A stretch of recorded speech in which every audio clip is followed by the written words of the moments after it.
welcome back to another Nextlander podcast. 2023, and we are too deep into the podcasting of 2023. 2 episodes deep and too deep, like it's high. The water's high. There's seeing a variety of furrowed brows on this call. My brow is unfurrowed and it is smooth, just like the old brain. Brad, how are you doing? Damn. Just a clean marble up there. I'm just gonna let that one go. Just gonna let that one sail right on by. I'm wet. It's wet here. I've heard. It won't stop raining. It's storming. Are you good? I checked in with some LA friends. They were in various states of okay. So it's not. I mean, we're fine. We are totally fine, except for the part where part of the ceiling in the garage downstairs caved in. Like recently or before this storm? That was during the New Year's storm. Oh boy. There have been like 4 serious storms and nothing but rain in between those storms. So now you've got Alex Navarro. Welcome to. Our weather is actually rather pleasant out here, so it's. I was going to do some but... kind of in too deep back to the hotel joke, but we're already past that now. Okay. So just know that I thought of it. Okay, good, noted. Yeah. I was remarking to someone who's in LA, saying, "My goodness, what have you done? You have angered some elemental god because you now have like earth, fire, water, and wind." Licking at the gates of California constantly. Like you have all you need now is heart, and then Captain Planet will come and he's gonna kick all your fucking asses. Captain Planet abandoned us. It's nuts, man. We got like no rain for like 5 years, and now I think we're getting 5 years worth of rain in the space of 3 weeks. Fires, earthquakes, ridiculous. What do they call it? Atmospheric rivers. Yes. It's cats and dogs living together. Mass hysteria. I believe it was a combo atmospheric river and bomb cyclone, if I'm not mistaken. I don't Could know. be wrong. As they name these things, they sound more They name terrifying. these things like drinks at TGI Fridays. Okay, let's see. Am I wrong? Bombogenesis. You're definitely not wrong. We've talked about this before. Bombogenesis occurs when warm and I cold had a air bombogenesis. It fucked me up. Okay. Yes, you're not wrong. Shoutouts and heartfelt. Hopefully you're okay for everybody affected by it. I know it's actually deadly and dangerous down there, so be careful. I know. Yeah. I'm not treating this frivolously. My family is out there. Like, my mom has been sending me photos of flooding around Petaluma and stuff. Like, it's for real. And I remember the last time there were major floods up there. It was not good. Not good. So hopefully everybody is listening and staying safe while you listen. So that's the weather out on the West Coast. Rough business. Yeah. Apparently, today is the 11th. According to this 10-day forecast, we've got about another 8 days of this or something. That's many days. Yeah. It's a lot of rain. They're the Bombo Cyclone, Bombo Gigante. What is it? Yes, that's the one.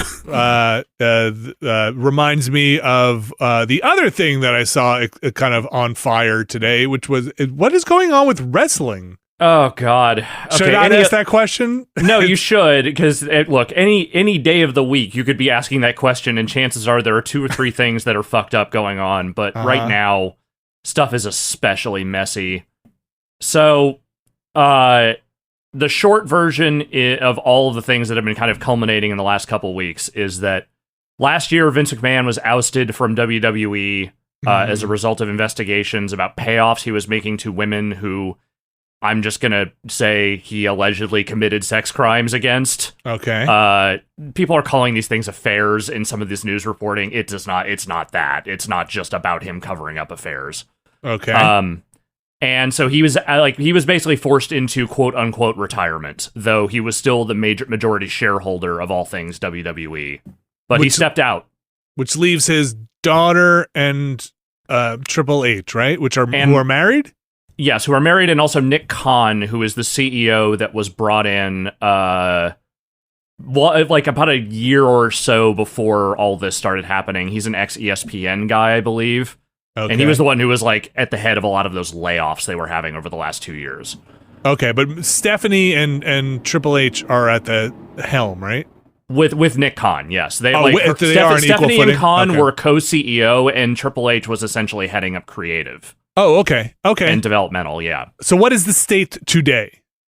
As of last week, Vince McMahon has forced himself back into the CEO role, and That's yes, a phrase. I know what phrase I'm using when I say this. So how long did that last? About 6 to 7 months, I'm going to say. Oh, okay, that's longer than I thought. It was somewhere in the middle of late middle of last year that this all happened, I think. But yes, I have a limited understanding of what has actually taken place here, but the gist of it, from what I understand, is that he basically said, I will not allow any licensing deals to go forward. I will not approve any of them unless I am returned to power. And the problem is the company needs those licensing deals. Okay. So somehow, through whatever cajoling he did there, several of the people that were on the board are now gone, including people that headed up the investigation against him. Mm-hmm.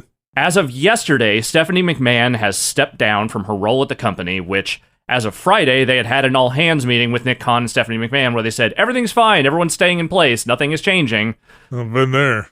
And now Stephanie McMahon is gone. It is uncertain what will become of Triple H, Nick Khan, or the remaining board members that have not disappeared from the process.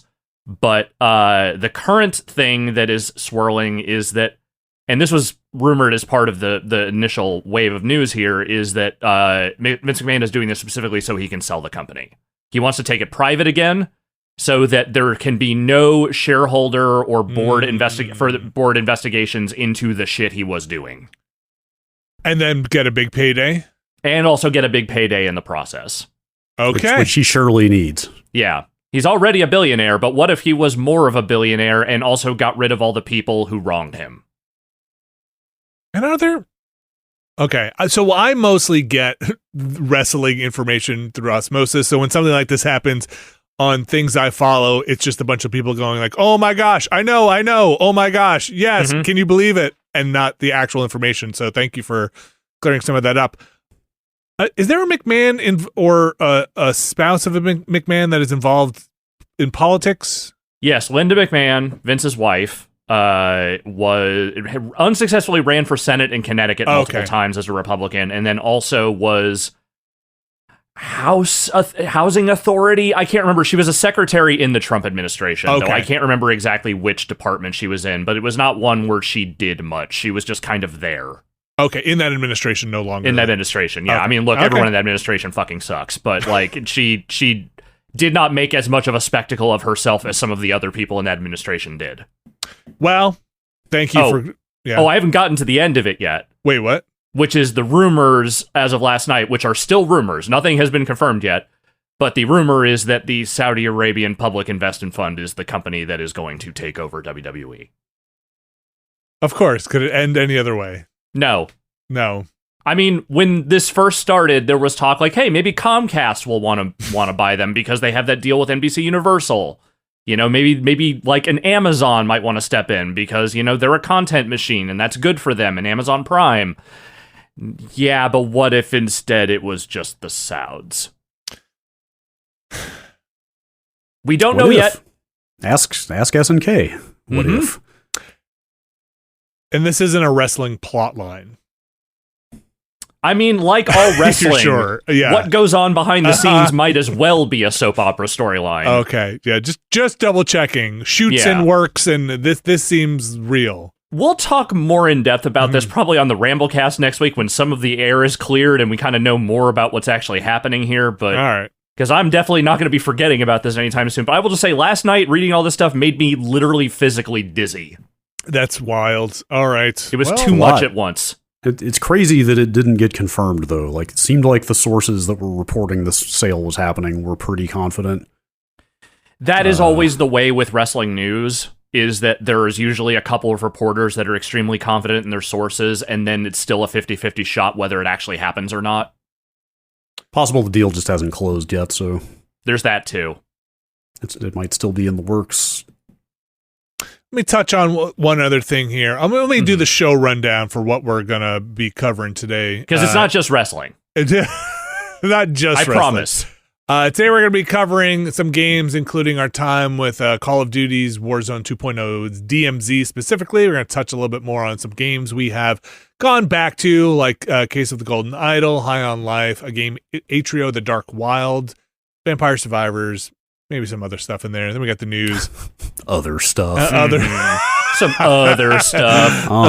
Other stuff. You know. But before I get to that, and to switch off of wrestling for a bit, to segue out of here, Thank you. over the weekend, I did start trying to organize my spare computer parts bin.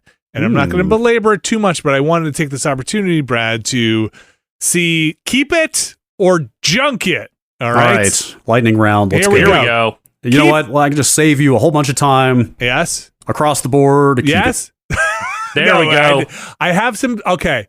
I've got 3 motherboards. I want you to pick one to go. Oh, okay. boy. Here we go. Okay.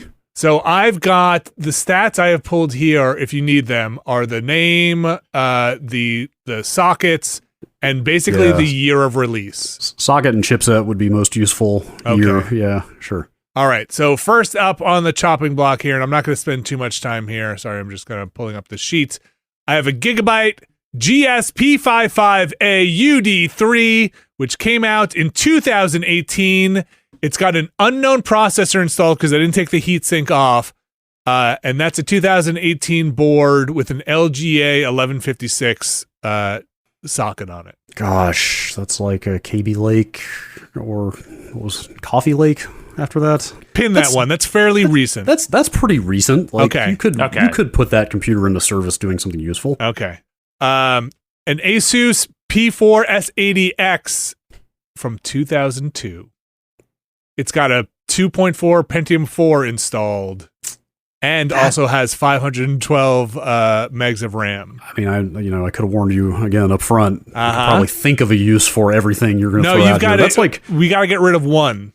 That's like pretty late period, like retro PC now. Like that's probably fairly sought after in the like ever increasing retro computing markets. Could that be a Windows 98 machine, or is it too late for that? That's exactly it. It probably could run 98 fine. Like, it's all, the question is always like, are there drivers for a given OS for what's in this machine? Last one here is an Asus P5W DH Deluxe from 2006 with a 2.13 gigahertz Core 2 in it. Not a Core 2 Duo, a Core 2. If one of these is going to go, it's that one. That one? I'm flagging it. Okay. Absolutely. All right. Flag for deletion. That one is neither new enough nor old enough to really be useful. Okay. All right. I might try and put together a Windows 98 bare metal machine if I can do it with these parts. I do also have a power supply, which should be fine for that stuff. If it has the right motherboard connectors, I will check. Well, thank you, Brad. You could definitely run Windows Me on there. I need it for the old FMV gaming stuff is really what I want it for. The compatibility should be fine. I would assume any game you could play in 98 would run in Me, but like Me lost some of the DOS underpinnings. Or even more of them. Yeah, so that's probably a no-go because a lot of those games I want to play can alternatively boot in DOS if you're having trouble with some of the 98 stuff. That's my thank you. Now I can clear out some of that gunk in that bin. Also, I have like 800 case fans that I need to figure out what to do with. Just make a big old ventilation room for my house. That's going to do it for the banter. Should we get into the games? Sure. Let's do it. We've got some games here that we've been ticking off on our to-do list and our boxes here, but one that we jumped into last week is Call of Duty's Warzone 2.0, specifically the DMZ mode in that. Brad and Alex, you and I jumped in there. I've been playing this a bunch with my brother and some other family members too. It's a 3-person, get in there, do what you want to do, get out, with a mix of AI combatants and other players in there also trying to accomplish some goals.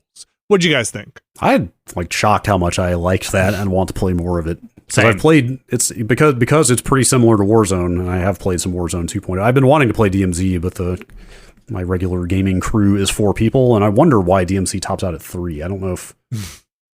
I wonder what their design rationale was for not allowing teams of 4 in that thing. But anyway, this was the first time I got to play it. Like, it's very similar to Warzone in terms of like objectives on the map.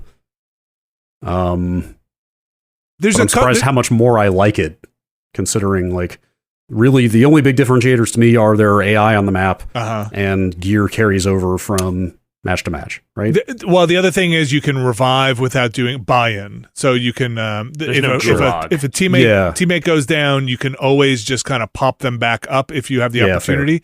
Fair. Some of those details are different, yeah. And you do have the cash in money thing. If you find stuff around the map, you can cash it in, but it's mostly for in-match upgrades, which if you extract, you get to keep, like you said, persistently for the next match. I don't know. Are the missions the same in Warzone now? I don't remember those. Like, can you take on those like cell phone missions? Yeah, there's like a bunch of the. I mean, I don't know if there's like high value targets and stuff like that. I don't know if they're all identical, but it's the same basic idea of there's a bunch of little objectives all over the place that you can do. Okay. To try to get better stuff and more money, but those are risky. So it's fun. Like playing with my brothers. The thing I realized I like is, and my cousin was playing is. You can kind of just squad up, and there's always this tension of, is that a real player or is that AI? Because the AI, while they're pretty aggressive, and you do go down pretty quickly if you're not careful, and you can get swarmed, and they're not pushovers, you know you're playing against AI, you can handle this. Yeah, that's the thing, is I'm going to say, like, there is that initial, like, oh, is this a person or is it not? But, like, within about 2 seconds, you will know because you'll either be dead or not. Right. So, like, that's kind of a fun tension, right? Of, like, oh, we're fighting AI, and then somebody is actually running like a human. And you're like, that's a human. And, like, then the situation changes, right? You suddenly have to play very differently and call in everybody. Because we were really just tearing ass through the AI when we were playing together, and then literally the first time we saw real players on the board, we were all dead in about 15 seconds. Yeah, and so I've had pretty good luck against better luck than I usually have in a battle royale against human players. I think because of that mix, I think there are fewer on there. I think there are fewer pressure points in DMZ than there are necessarily in Warzone, where people can extract basically anytime they want. They can pop out of the map and finish their mission anytime they want in the match. As time goes on, there are fewer places from which you can extract, so those become pressure points or those become engagement points. Yeah, the risk is how long do you want to stay here, and like the risk increases exponentially the further it goes in, and the map tightens with the radiation zone.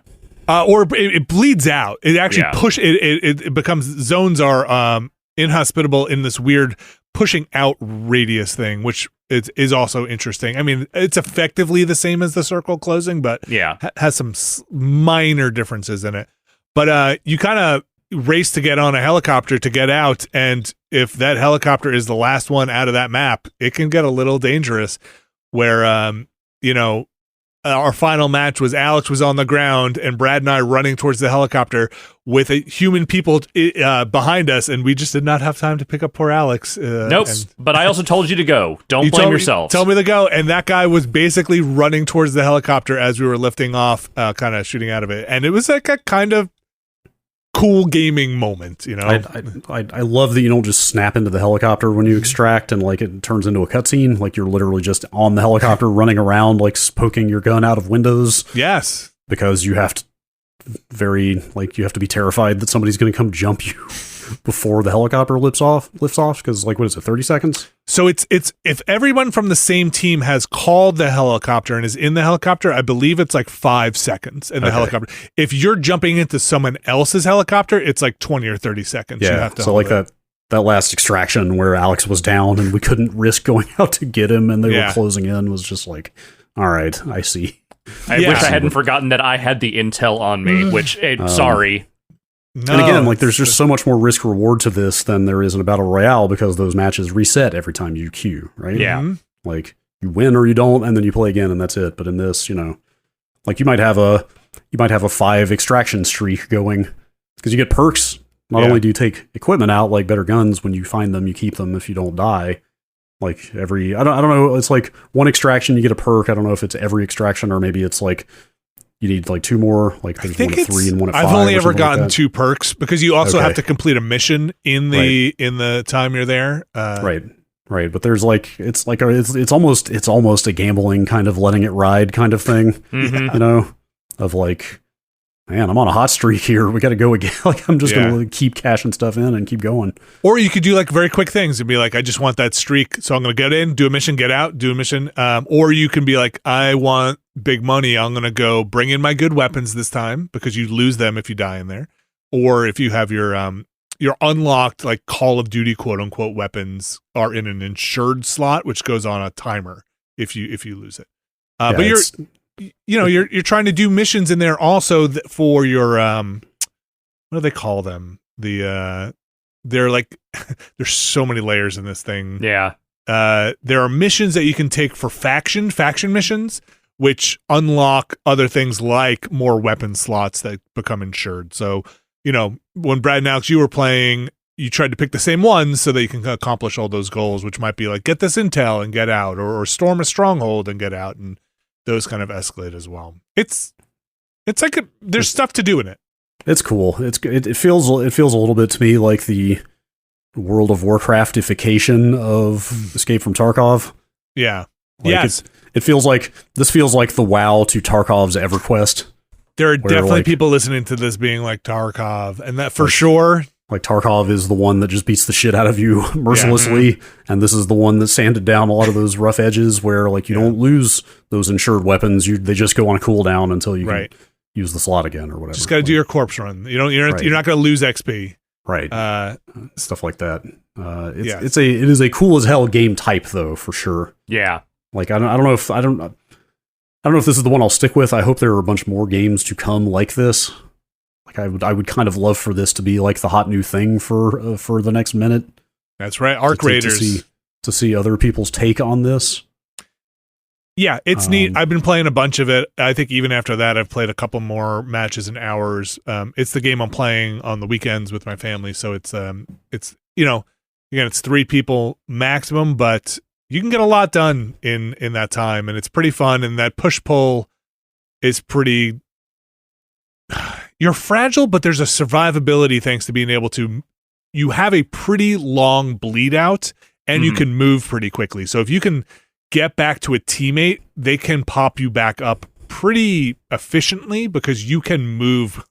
You can scoot your butt a pretty decent ways to get out of combat. So there's a survivability in teams that I kind of like, though you can go down in like a split second because if you can take some pretty rough damage. So yeah, it's a decent balance. Seems like this kind of game is really taking off. Somebody on Emu Leader on Discord mentioned a game called Marauders to me. Yeah, I saw that as well. Yeah, it's in this vein. Like I'm just going to read the pitch. A much more approachable Tarkov with a cool alternate history steampunk setting in space with World War II era guns. You even get a little bit of Sea of Thieves in there since teams spawn into the map with their own spaceship, which can be upgraded. There is ship combat until you board the big ships, where you then fight other teams on foot. Like that sounds amazing. Yeah, it does sound pretty good. That one is early access, and I was looking at the Steam reviews. It sounds like they're still figuring a lot of stuff out with that one. So it might be a little early to get into it, but if there's stuff like that coming, that sounds kind of amazing. Like that feels like almost a whole new kind of multiplayer genre in some way. Yeah, I'm trying to think of stuff that has led to this point. You know, Destiny felt mostly PvE or PvP, right? Like did they have a PvPvE? Yeah, that's what Gambit ended up being. I mean, that was introduced later. Yeah, but you had to teleport in to go challenge the other players, right? Did you have to like you go and invade their? Yeah, you're on separate maps. You're on separate maps. There are very specific rules and kind of pathways into fighting each other. Right. So it was like so it didn't have that tension. You're never going to mistake another player for an AI. Definitely not. So like this, I think that's the thing that like when you're sitting down, you're looking and you're like, those are all AI. Let's go in, and then you're like. but then you see people scrambling that only human players can. You're like, those are definitely humans. Let's not go there. Yeah, let's stay the hell away. Or let's go there. Let's do this. There was a thing I did with my brother that was a fun one, which was disable a SAM site, which is this anti-air thing. And so you know those planes that go over and do supply drops? If you hack the thing, it'll just shoot those down and you can go get the supply drops. But it makes you a giant target on the map while it's a really interesting one because it's just turning and shooting these giant missiles off, and humans and AI are both flooding in. It's got cool modes. Yeah, I would play more DMZ. It feels like we just started scratching the surface of that. Yeah, it is straight up the first Call of Duty thing I've enjoyed in ages. Yeah, I mean, there's like nothing against Call of Duty because like I'm not saying it's bad or anything. I've just kind of lost interest in it over the years. But yes, this is the first time I've played Call of Duty in a long time that I got really excited about. And that's they say that's still in beta, and it's definitely a wonky in some parts, especially the matchmaking menus. I mean, that whole menu system. We said it during the stream, but it's bad. It's a mess. It's a little messy in there, and sometimes I think Brad, you said you were getting other people's voice chats during the matchmaking. Yes. And people in Twitch chat were saying that that's like a known bug that they have also experienced. Like before we got into not proximity chat, to be clear, like actual party chat in the lobby. During matchmaking, it straight up changed the list of party members from you guys to some random people who I could hear talking to each other. That's bad. I mean, it couldn't have been more than 5 seconds of their voice chat or something, but still. I mean, that's bad. It was 5 seconds more than you want. So that's Call of Duty's Warzone 2.0. It's the only part I've played of 2.0, and I haven't even played the Call of Duty, though now I own it because I wound up buying the Battle Pass and the deal they had during the last week or the holiday break. But that's a DMZ specifically. I've enjoyed it. I'm going to keep going with it. I got to get my Battle Pass's money's worth. I got to get enough for the next Battle Pass. That's the whole point. We'll take a quick break here. We're going to come back with some other games, a grip of other games that we have touched recently. Stay tuned. This week's show is brought to you by Bespoke Post, Alex and Brad. Yes. It's Bespoke Post time. It is. Is it ever not? Well, there's times between the boxes of awesome. Fair. And where I assume you're enjoying your boxes of awesome, but you're not opening your box of awesome. It says here to unbox your box of awesome. Can you hear that? Mm-hmm. Yes, he is absolutely contractually opening a box as we speak. A box of awesome. This week I got cologne. I got cologne from a company called Guy Fawkes. And, remember the scent of November? I don't know. It's January now. We can't do that. You're going to smell like gunpowder? I don't know. Well, no. I'm going to smell like bergamot, pepper, and rosemary with this scent called Mara. Box of Awesome probably has something you're going to want. To get started, take the quiz over at boxofawesome.com. Your answers will help them pick the right box of awesome for you. They release new boxes every month across a ton of different categories, and each box is valued around $70, but you're only going to pay a fraction of that price. Plus, with each box of awesome, you're supporting the small businesses of the world.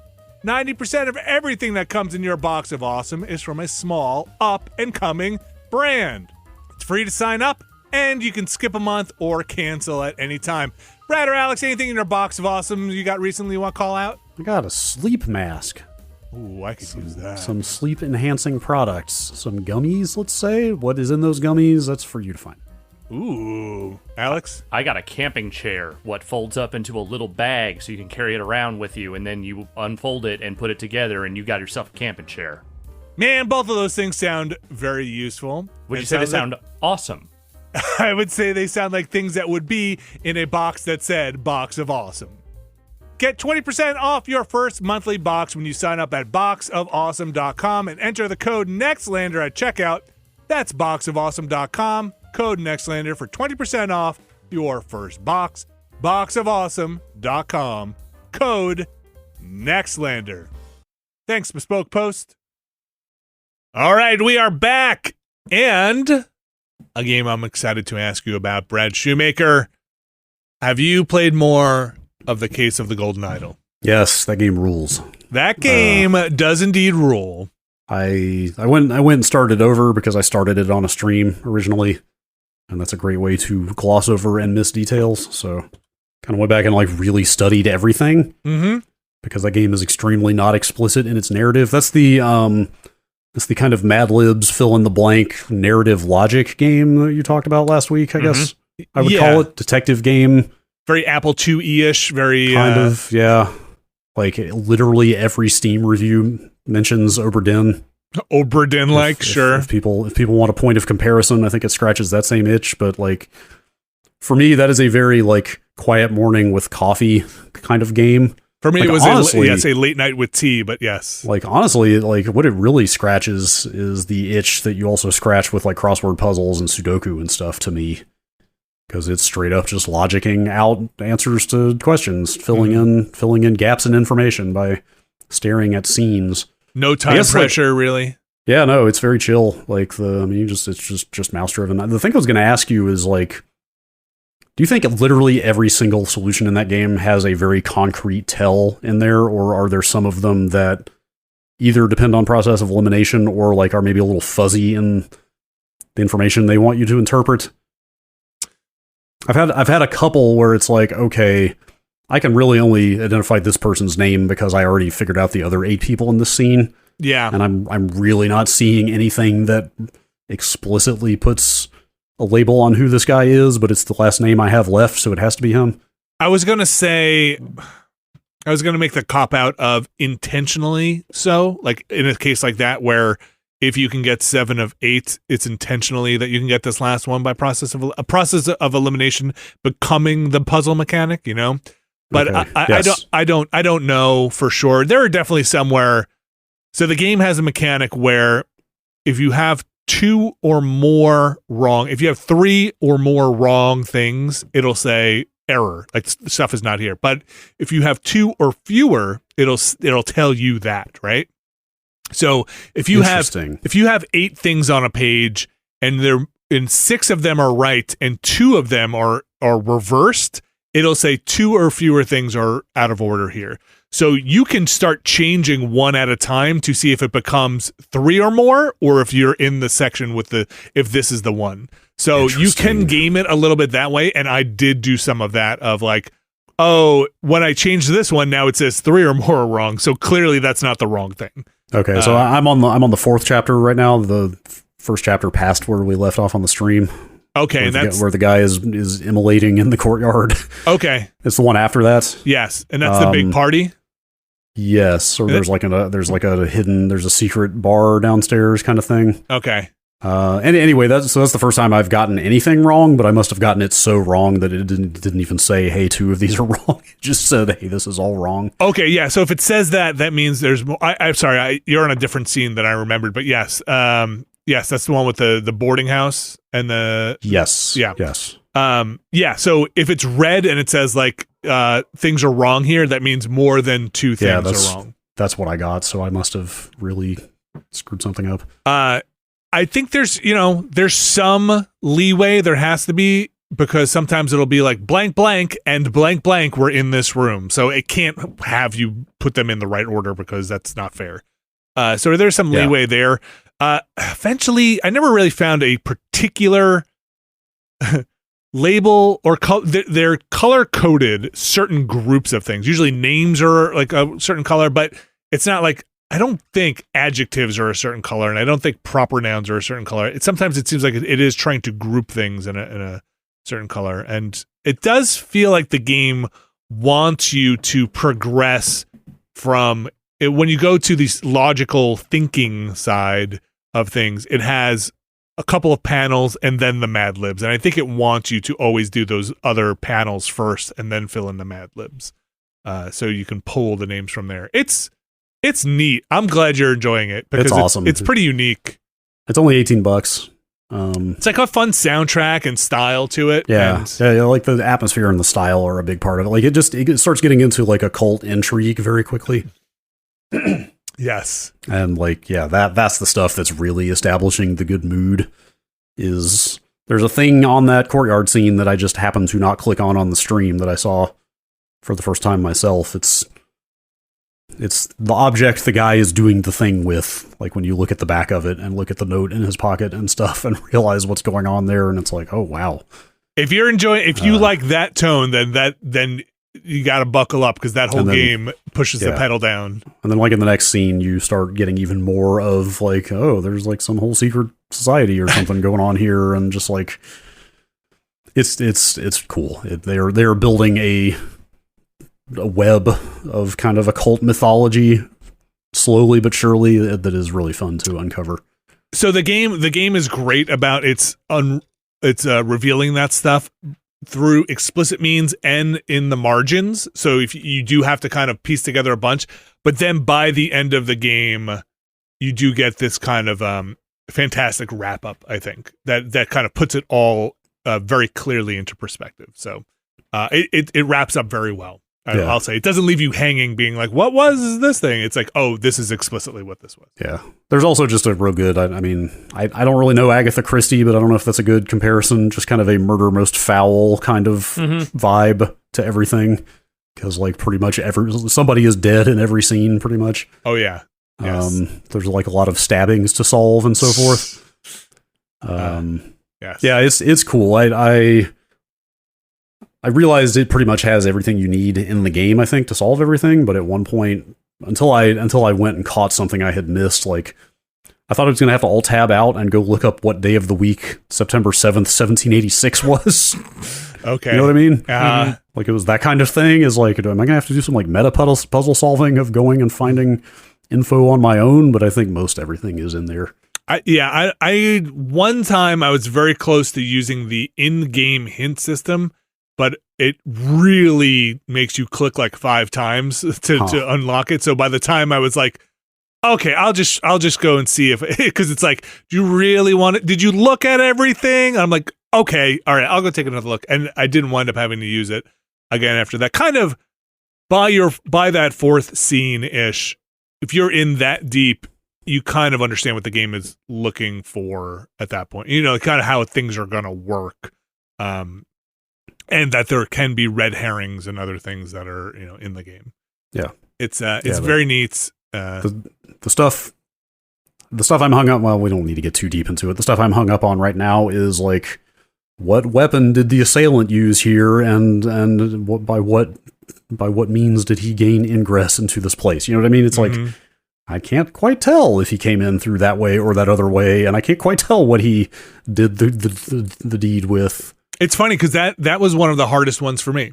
Like, oh, really? Okay, that makes me feel better, because there's like, in both of those cases, there's like 3 different things he could have stabbed this person with, and I really don't see which one. It's not the one I thought it was that seemed like the obvious one. So what's going on here? But I can't bring myself to just trial and error it. I cannot just drag everything in every possible combination until it works. That's just not satisfying enough. The nice thing too is if you do find yourself in kind of like, I'm making this tenuous connection, I'll go with it, and it does lock in and you solve it, it gives you a then expositional text of what happened. Yeah. So it is nice that you're not left being like, how did this person do this thing? It's like, this is exactly how it works. Yeah, the last thing I'll say about it is like, I knew it had its hooks in when I actually went back to a previous chapter. Once I had learned more information, I was like, oh man, I want to go like confirm X, Y, and Z in that last scene now that I know this. Like it's very intricate and well put together. A little tip I'll give you, if you don't know, you might be using it already. I started using this late game when there were a lot of people. You can rearrange all of the words on the bottom of the screen into any order, or sort them if you want to sort them. But sometimes I found it very helpful to keep first and last names together and then separate them, first and last names, separate them, because you do run into a spot where you just have a lot of people. Those cloudsleys get around. All right, that is the case of the Golden Idol, available on Steam, and that's it right now. This game should be a slam dunk on a Switch. There's not really a lot of typing or anything like that. Yeah, it probably would work on, I would guess, other consoles without touchscreen as well. I played it with a controller. Oh, it has controller support. Okay. Yeah. I don't know if that's native. It must have native. I played it on the Steam Link, and it seemed like it has native controller support where you're hitting a button to toggle the mouse to slow down so you can get finer control. So yeah, it worked fine there. All right, moving on here quickly. This one, not going to spend too much time on here, but I finished High on Life. If you don't remember. Did you? I did finish High on Life. I was kind of sitting near the end because I had a bug that I was really annoyed about, where I couldn't collect any more of the crystals that get you those teleport in those islands, and I just wanted to see all of them. But then I looked up another bug, which was an exploit to get infinite crystals, so I was able to bypass that to then teleport the system in. Works. And then I wrapped up the game, finished it up, and yeah, you know, my feelings on High on Life. Mm-hmm. If I were to rate this out of 5 stars, let's say, who would do that? Somewhere between a 3 and a 4. Like, yeah, it'd be like, it's like middle of the road. I kind of wore out on it at a certain point. I don't think I'm going to end up going back and finishing it at any point because it's not bad. I just feel like it kind of runs out of joke steam, like kind of around the midway point, and like the stuff they start adding on over time is just not that funny or interesting. Yeah. So I don't know. I kind of just lost my wind with it, and I don't feel like the gameplay is good enough to drive me back to it. Totally. Yes, that is the 3 of the 4 I would go. I'd say the 4 would be they're trying, like, the gameplay's not terrible. It's they're trying with the different weapons and the upgrades and all of that stuff. The 3 probably comes in on the that's a really long joke. That is a really long. It's a lot of wind up and maybe not as much payoff as you would hope. Yeah, it's really long and not that varied of a tone. You know what I mean? Like you're sustaining this note for a very, very, very long time without reprieve. And, you know, I think that note's better in shorter doses or staccato, let's say. Yeah. So, yeah, High on Life. You know, I played it on Game Pass. It's out there. It's apparently free is not a bad way to play that game. Extremely well on Game Pass. Apparently doing extremely well. I believe it. Yeah. So I believe I read, I'm trying to confirm, I want to say it was and I'm not even sure what metrics they used to track this, but I want to say it was the biggest Game Pass game launch of the year. I think I saw that. I was going to say ever, but maybe that's not right. Maybe Halo or something would be at that point, but and apparently selling very well on Steam as well. So I guess there's definitely an audience for this. Totally. Rick and Morty is still one of the most popular shows on TV. Like, it is certainly one of the most popular animated shows on TV. And, you know, it does not surprise me that the Roiland factor would bring a bunch of people wanting to play something in that vein. It's just that I think the game itself is pretty middling. Yeah, it's like average. Yeah. It's not terrible, just not that exciting, and it really depends on your willingness to go along with the gags. Yeah. Didn't hate it, didn't love it. Just kind of right in the middle. And I think this developer can make a good game. So like it's hard to make a solid game, bugs aside. But I think they have great core concepts in there. I think the tone of the game is probably where it runs a little long in the tooth. Mm-hmm. But and you know, some of the combat encounters are a little samey. Kind of. It's like it's. I think if I were to encapsulate High on Life into one really pithy thing, is it has some ideas that they stretch too thin. You know, like combat and tonally. So High on Life. That's that.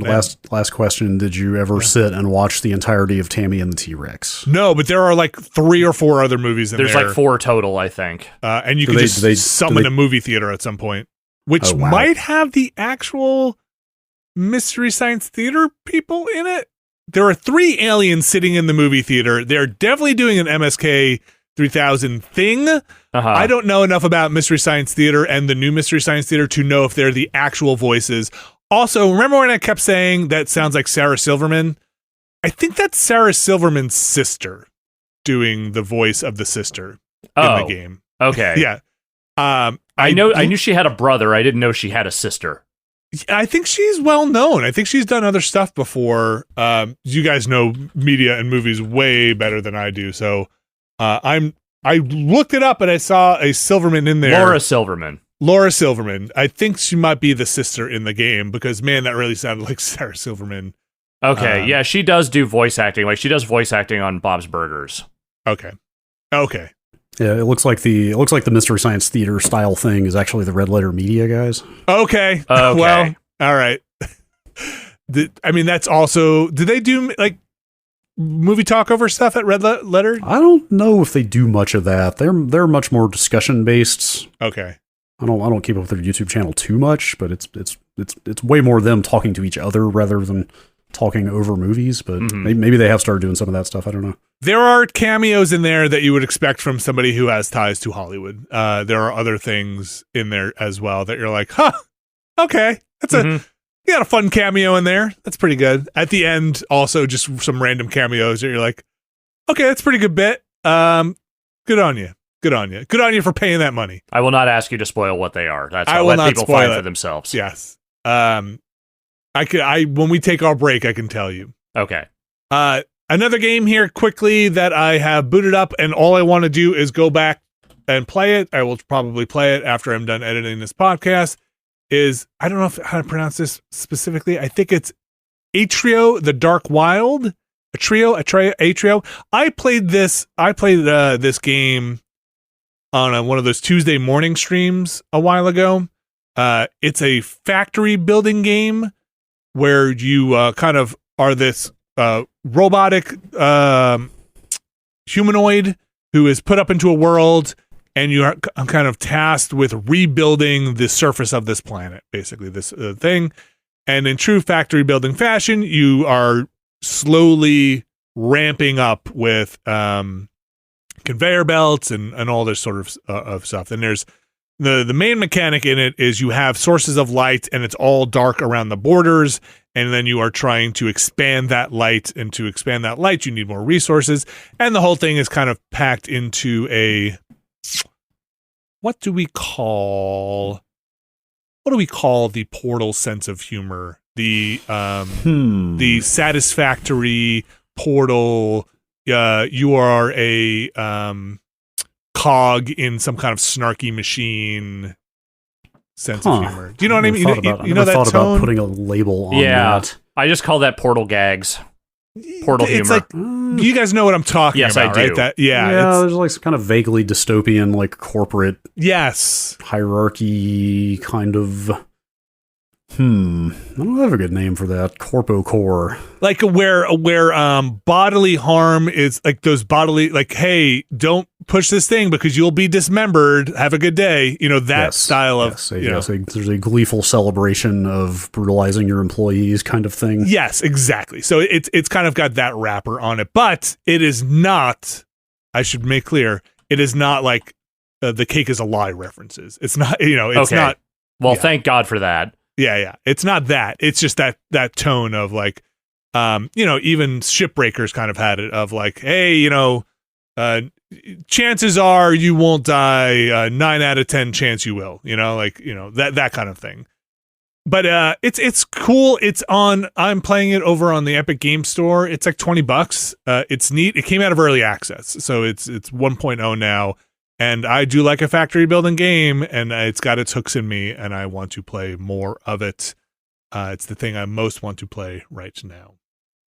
The thing I did play, though, a whole lot of, is Vampire Survivors. It started. I played it on game. Wait, is this the first time you've played it? Mm-hmm. Wow.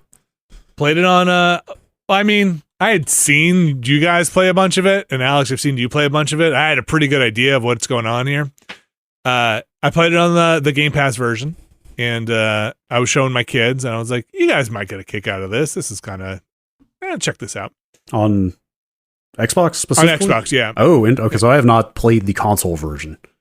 I mean, it seems identical. I've only ever played it with keyboard and mouse. I mean, I assume, did it have, I guess it has controller support on PC, doesn't it? I've never tried. I believe it has it, though. I mean, God, why would you ever use it? Wait, what are you doing? You're just moving an analog stick. The bigger thing, though, is like, everything's so tiny. I don't know how big your TV is or how close you sit, but whatever. As long as you can tell which one you are and which one the enemies are, I guess that's all that really matters. I know exactly how big his TV is and exactly how close he sits, and both are appropriate for the situation. Okay. Yeah, I've never had a readability problem. I mean, never had a readability problem. That game is a readability problem inherently. But So here's my thing with Vampire Survivors. Bring it. It is when you are at the point where you're just destroying everything. Like you have got your build, you've maxed everything out, you've mutated, what are they called, fused, or when you evolved your weapons, and there's just scythes flying out of you, and like lightning strikes happening. Nothing can touch you. And you're just kind of waiting for the Grim Reaper to come and take your day. That is very satisfying and very fun. Do you just do that over and over again? Yes. Okay. All right. Just checking. Okay. You do that over and over again, and you do not stop. That's the loop, right? And I assume it's like, hey, I'm going to do that with different weapons and see how overpowered I can get. It's about evolving all the different weapons, because all the unlocks are tied to that stuff. So, like, you know, it's evolving all the weapons, unlocking all the possible weapons. It's about unlocking all the different characters, because there are a bunch of hidden ones that you have to do specific things in certain levels with certain modes turned on kind of stuff, sometimes to unlock certain ones. Okay. And it is, I think, about, you know, basically just saying, I'm going to play every character in every level. In every level, right? Yeah. Okay. I'm going to check those boxes. When you play now, do you just play with, is it Hyper and what's Inverse the other is the other one?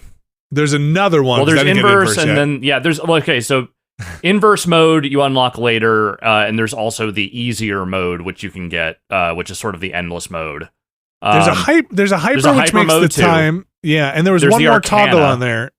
Okay, those are just buffs that are just good. They're all good. They're tarot cards that give you various abilities, and then like certain chests in the world will unlock those as you play.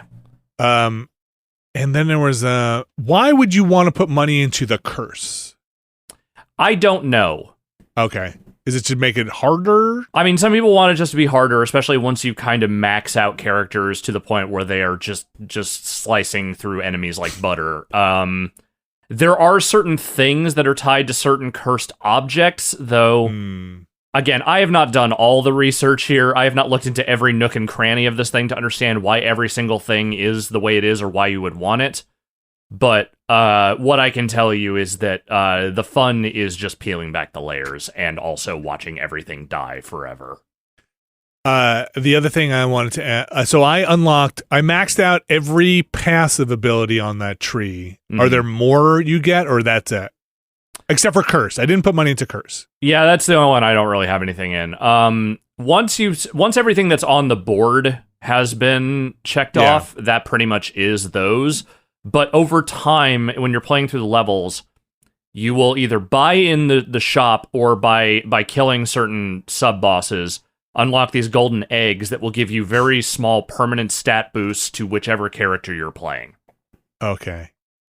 There are sometimes things, and it's not the vacuum gem, which I do love. I love that effect when you suck up all the gems. It's not that one. There are sometimes I will hit something where I level up like 10 times in a row, and I don't know what I have picked up, but it's amazing. It does not matter. That's luck, I think, is part of what ties into that. Here's the thing. Okay. Everything about that game and the way it works and the way it affects your brain chemistry, I am 99.9% sure is identical to what a slot machine does to your brain. I mean, definitely when we hit those chests and my kids are there, they jump off the couch when it's the 5-1 and they're like, yes! That's just video games now. Yeah, that's just video games. I've made reference to gambling in regard to DMZ already. We're doing so about Vampire Survivors. I would say it maybe about another game that I will talk about. All I'm saying is that like the functionally just hitting those WASD keys as you walk around and occasionally clicking on a new thing that you've unlocked is functionally identical to a bunch of blue hairs in Reno fucking pressing the nickel slot button over and over and over and over and over again. Let me ask you this before we go on Vampire Survivors. One of the greatest games of the year, by the way. I've heard. Who's your character and what's your must-have 2 weapons? Oh, God. It really depends. I'm really not that precious about it, like, especially now that I'm kind of going through and trying to be like, okay, I want to at least like beat a level with every character kind of stuff. I do really like, there's this one unlockable character, and by I mean a hidden one, that is, I don't know how to describe them exactly. Their body is like a big weird ball, and then there's a human torso on top, and they have they have a permanent version of the upgraded magic wand. So it is basically just machine gunning bursts out at all times. That's pretty good. Did you know that you could play this game on itch, like right in the browser? I believe it. I did not. This may not be the full version. There is a get the full version on Steam link at the bottom, actually. But I was looking around to see if it was anywhere else because it's also on iOS, and I was going to ask Alex if he'd played the mobile version. I downloaded it and then never launched it, mainly because I don't want to split progress across yet another version. I don't want to split progress, and also I don't want that game in more than one place because that is just too much temptation. Yeah, and I already went from Steam to Game Pass once, but yeah, it's on itch. Vinny, the other thing I was going to say is I just randomly looked at the hardware requirements on Steam. Yeah. You can play that game on that Pentium 4 of yours. Fantastic. Great. It straight up lists a Pentium 4 as the minimum CPU. Stay tuned for me building my Vampire Survivors machine. Dedicated arcade. Oh, you know what? Okay.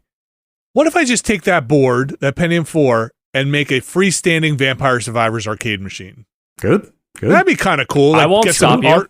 Artwork, and it just has a joystick in the middle. That's it. No buttons, no nothing. It's got a joystick and a start button. That's dumb enough to do. I might look into that. I've got an old monitor, like an old VGA monitor here too. That would be pretty good. Does it have an attract mode? That's the real question. It needs to cycle the title screen. I wonder for that to truly work. Yeah, you're right. You could set it up to gen something up to boot into that looked like an attract mode. Yeah, probably. Right. Yes. If you had to. I'm gonna look into this. This sounds all fantastic. All right, Brad, you mentioned it. Your words, not mine. Mm-hmm. Vegas, casino, gambling. That can only mean one thing. Yeah, I debated whether to even mention. I'm still down the Dota hole. It's down the Dota. Maybe I'll be done by the Battle Pass expires, around the moment that most people will be hearing this podcast. Oh, there's no more, right? That's the last Battle Pass they'll do. I've just been, I'm half a level at the time of this recording, half a level away from the level I was trying to get to unlock the last trinket. Are you going to do it? You hope? That I wanted. Oh, yeah. It'll take 2 more matches or something. 2 more quick matches? Yeah, I've just been playing Turbo so far, but I keep thinking about doing my placements for Ranked. I think I've got enough of a feel for it that I could maybe try to, I don't know. Who's your character? Not that I would know, but... No, there is no... There's no such thing as having a character in that game. Mm-hmm. It's very situational. Is there a class or a type that you feel more comfortable using? Well, heroes are strength, agility, intelligence is basically how they're... But the roles are... Role, that's the word I'm looking for. Roles are kind of orthogonal to that, because there are int carries and agility carries and strength supports and all kinds of stuff like that. Is there one that you least like being not forced into, but having to take on? Oh, who would I never want to play ever? Yeah, with the roles are all taken and you're like, I'm not. Yeah. It's the famous. I don't know for a fact that Greg Kasavin wrote this line, although he must have. The famous line from the Bastion announcer pack. Nobody likes to play support, yet everybody likes to win. I mean, yes, because supports win games, but I like support characters. I like playing support in certain games. I liked playing support in Overwatch, but yeah, I mean, other games not so much. Everybody loves a healer. Tons of people. Well, they're not just healers. A lot of them are quite aggressive. But they're not characters that need farm. They're characters that can be effective without a bunch of gold. Is basically why they're supports. I'm not really partial to anything in particular. I mean, utility player. It's fun. It's fun to play a hard carry when you suck. I'm ashamed to admit it, but playing a carry and getting really farmed allows you to be bad at the game and still kill people. Sure, I see that. Because all you have to do is right click them. Okay, it's actually like farming up a carry is actually just a crutch for I want to feel like I did something in this game. I'm bad at it. I mean, listen, you got to start somewhere, right? A lot of the other roles require way more mechanical knowledge and dexterity and nuance.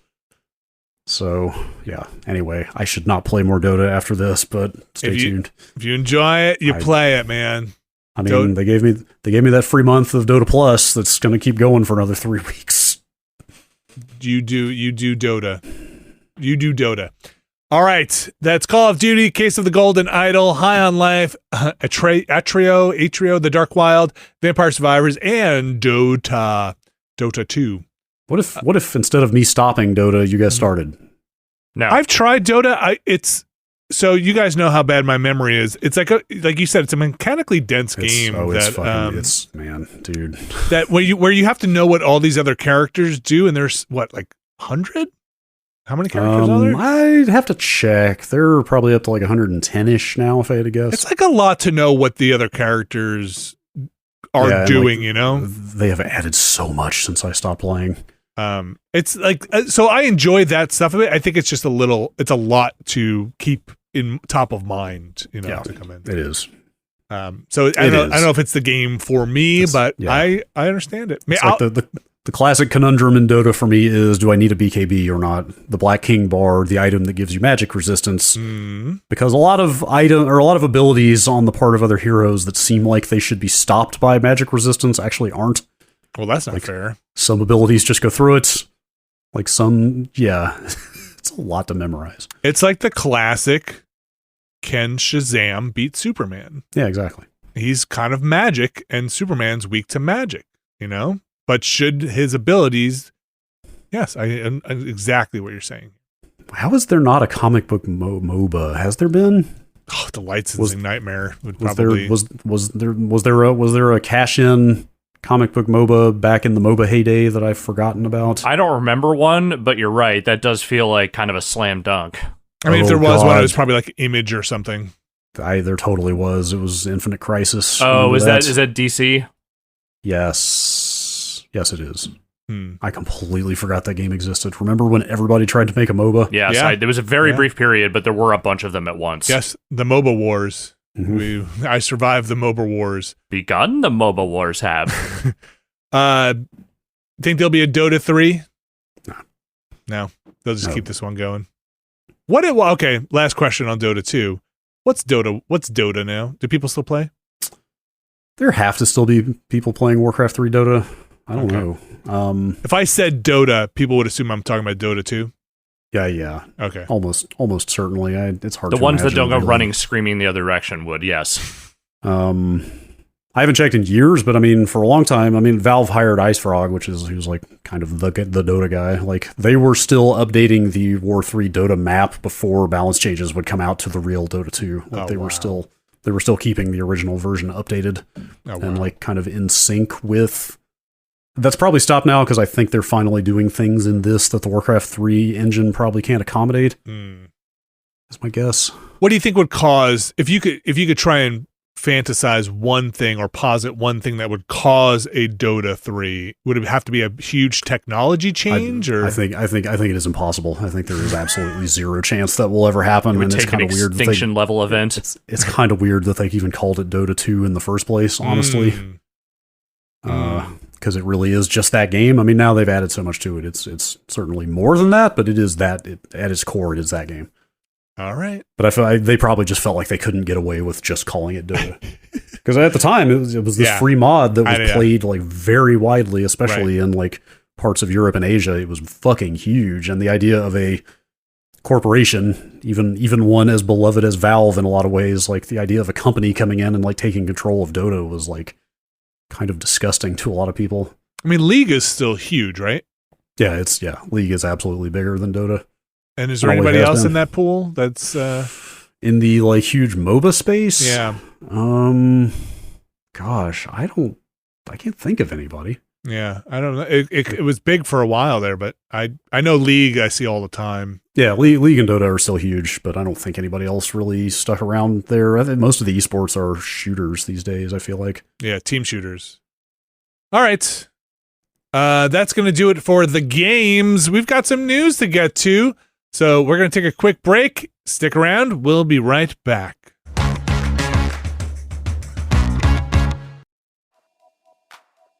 This week's show is brought to you by Mint Mobile. Alex and Brad.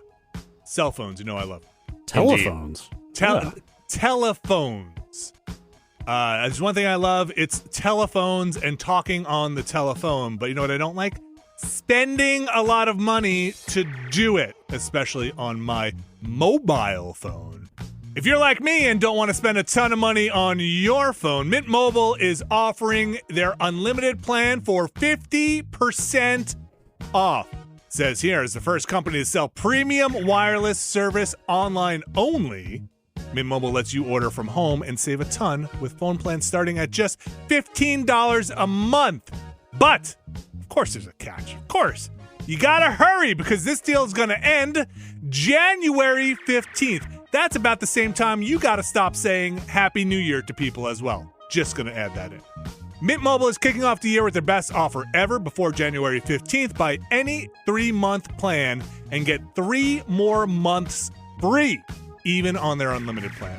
By going online only and eliminating the traditional costs of retail, Mint Mobile passes significant savings on to you.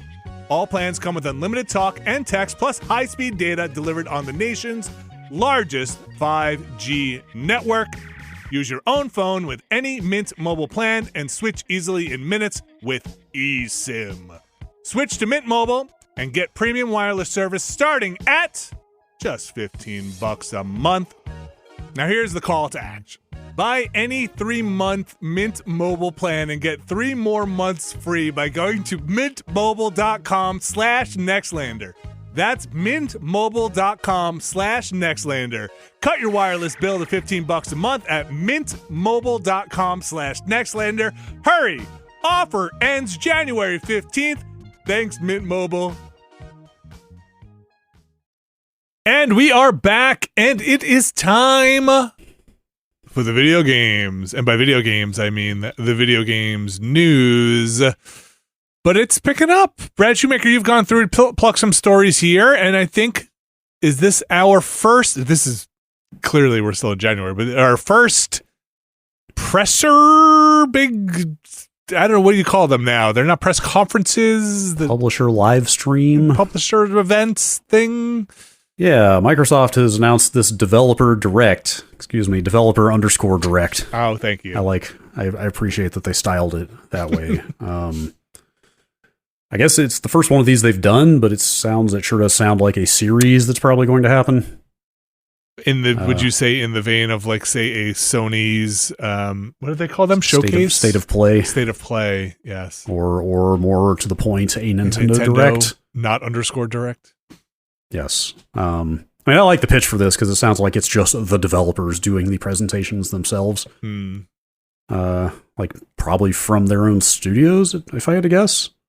Well, let's get the major details out of the way. When can people catch it? What is it? Wednesday, January 25th at 12 p.m. Pacific. Okay. And then it's going to be everywhere Microsoft does their stuff, Twitch, YouTube. On Xbox and Bethesda's socials. Yeah. So, Brad, the thing that, I guess the news of this thing for me was more what's not going to be there. Yeah. I mean, well, it's 2 things for me. I mean, it's just the fact that they're doing this at all. It just feels like we've been pretty light on streams from publishers since last summer. Sure. Or maybe not even light, but like none at all. Yeah. I can't remember any since Gamescom. Granted, moving into the holidays, like games are coming out, they've already shown them. Like, yeah, they're more worried about shipping games than streaming them. But and the Game Awards had a lot of stuff in it, so that's like a press conference, sort of. Yeah, the Game Awards kind of. Yeah, I mean, part of the thing here is just this almost sounds like Microsoft branding their own recurring thing, the same way that Sony and Nintendo have one, which is good. Like, it would be nice for them to be out there on a regular cadence with stuff. The stuff in here is nothing mind-blowing. They announced that it's going to be Elder Scrolls Online, Redfall, some stuff about Forza Motorsport, although I don't know how early that's going to be, and Minecraft Legends, which I'm like actually excited to find out more about. I don't feel like they fully, what are they describing it as, an action strategy game, I think, but I don't think they didn't get into a lot of detail about what that means exactly, and that seems like it could be interesting. Anyway. Like, no Starfield here. No Starfield. No Fable. Explicitly no Starfield. Yeah. Oh, did they actually say no Starfield? Yeah, they said... yes, right, there is that line. A standalone show is in the works, they say, for Starfield. Yeah. It's getting its own spotlight. They knew enough to head that one off at the pass. Right, for people like me that are like, I think you echoed this sentiment, Brad. Once we saw what Starfield was, the desire and the appetite to absorb everything Starfield kind of went down a little bit. Like once you saw, like, oh, okay, it didn't completely disappear, but it became a little less pressing. I feel like. Yeah, I mean, I'll definitely still consume information about it, but like, of course, like we kind of know what it is a little more now, right? But they've got a lot of other stuff that is floating out there. I'm trying to find a list of everything that's announced. Like, help me out here. State of Decay 3. I mean, I could think of one big one. Perfect Dark. Yes. How about the next Halo stuff? Fable. Well, who knows what that is? I mean, some of the Halo stuff did come out, though, right? They did finally put some of that Forge stuff out, right? Not everything yet, though. There's still, I believe, still some. I believe online co-op, right, is still not in, isn't that right? It's still just local co-op. So they're still trying to finish that, but like, listen, I was mostly goofing and kind of not goofing. But even as far as like big new games, there's the new Hellblade, there's Everwild, State of Decay 3, Fable, Perfect Dark. Probably some other stuff I'm forgetting, plus studios that have shipped stuff and will have something to announce at some point, like Double Fine, the Coalition. Right. Like, is the Coalition just going to do another Gears? Probably. If I had to guess. Maybe a reboot, Brad. It's time for a Gears reboot, the whole thing. It's been over 3 years since Gears 5, so anyway. It's cool that Microsoft, if they were going to make this an ongoing platform, it's nice for that to be there, because they have a lot of stuff that you would like to hear them talk about at some point. I feel like I need to play or boot up or jump into or spend some time with Elder Scrolls Online. It comes up so many times, and they give it so much airtime, and I just like go slack, right? Like every time I read it, I just jump over it. I need to have an interest. If they're going to keep bringing it up and developing it, and for all intents and purposes, people really like it, I feel like I should spend some time in it to see what is going on there. I have nothing against it, but I just have no opinion on it at all. I just have not spent any time in it. My feelings are just kind of like a flat line of enthusiasm. You've played MMOs before. Oh yeah, that's true. Well, it's on Game Pass, so I mean, if you want to just fire it up and give it a whirl, I can't stop you. Yeah, no one can stop me. I might do that. And then I just looked up. It looks like June for both Minecraft Legends and for Redfall. Is that right? Summer for both. Yeah, of those I mean, games? I think Redfall was part of that same delay as Starfield, right? And I think in both cases they just said, "Hey, it'll be out by." Okay. I believe that's the end of Microsoft's fiscal year, if I'm not mistaken. All right. Is Starfield going to make it out by June? That is the new question. I think there's a chance it could slip a couple of months to like August or September, but I feel like at this point, my gut says it actually hits its date. My feeling about delays generally are once it slips into a new year, then the entire year is now fair game. Sure. I think that's accurate. Sure. Like now that it's by June, like what is instead of by June, by November, I know they say kind of what they're going to go over here, but do you think we get any? I guess they wouldn't do this. I'm kind of answering my own question as I ask it in a developer_direct, but price increases for stuff in terms of services. That doesn't sound like a thing you'd want to put in here. Yeah, that sounds like that's out of the. Yes, that's certainly not news you want to promote. Yeah. But B, that sounds like that's outside the scope of what this is, which. Yeah. It's all about the games, man. Yeah. Yeah, the wording is not clear if they're like straight up actually doing each segment from the studio in question or not, but it sounds like it is the developers doing the demos and stuff, which is cool. Cool. Just again, for folks that tuned out or didn't hear it, January 25th, 12 Pacific, 3 Eastern, across the various Xbox and Bethesda channels. Quickly here, not really related to Microsoft, but tangentially related. I was going to play Darktide recently and was like, oh, you know what? I'm going to do that switch over. I'm going to roll my character on the Xbox version. That console version, still no word on when that's coming out. Yeah, it's The community, and I looked it up, and the community does not seem not happy about the kind of radio silence on that. Just not hearing about everything that about that version. game feels like it's all a little hot still. Yeah, totally. Yeah, it felt a little rickety when they in that like 2-week beta soft launch period. Yeah, so I might just go and get the PC Microsoft PC version because I assume that'll have. I would assume your character will come over from PC, Windows Store version, Microsoft Store version to Xbox. Surely, right? Like the like Steam Xbox or Steam Game Pass cross save is still up in the air. Anyway, I bring it up because it would be something I would want to play on the console. Yeah. I want to play more of that game, and I think Game Pass is probably the one to go to. I feel like most of the people I know would be playing it on Game Pass. Exactly, yes. I've heard good things about what about how it's been shaping up, like in terms of them fixing issues and stuff. Mm-hmm. Well, I thought it would be a great time to get in since I didn't have that much else I needed to wrap up game wise. But come on, Fat Shark, help me out here. All right, I bet it's going to be a while. You think? I know in Vermintide and stuff like that, even I was reminded by the internet that the PC got updates much further ahead than the console stuff did. So, Brad, Apple in the news. Why is Apple in the news on our video game podcast? I mean, this is kind of adjacent to video games. I don't think it's going to be that heavily video game focused, but Bloomberg says that Apple's AR, VR, XR headset is coming out this year. I had super forgotten they were even doing this. Yeah, I mean, it's been rumored for years, but like, what do you even do with Apple rumors? Because everything is rumored to be going on at Apple, and will it come out or not? Who knows? Like, over the years, it's been, hey, they're working on their own television. They're working on their own car. I thought this just died with all the other AR stuff. No, I mean, this has been fairly solid. Like, they've straight up, they've acquired VR companies and stuff.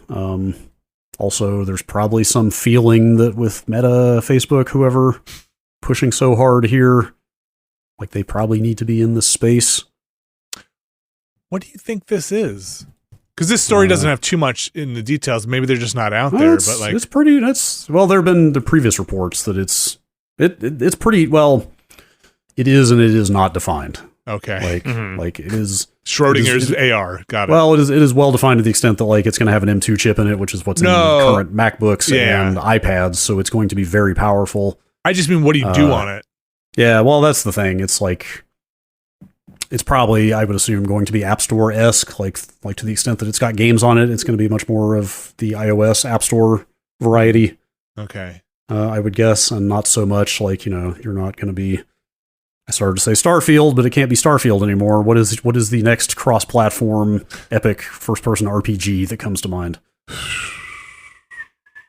You know what I mean? Yes. Like I don't think you're going to be getting console ports of big AAA games to this thing necessarily. And this is going to, I mean, in this story, they are projecting a $2,000 to $3,000 price tag. Yeah, like that's the thing. Boy, are they ever. Yes, I mean, it's like high-end laptop pricing, Yeah.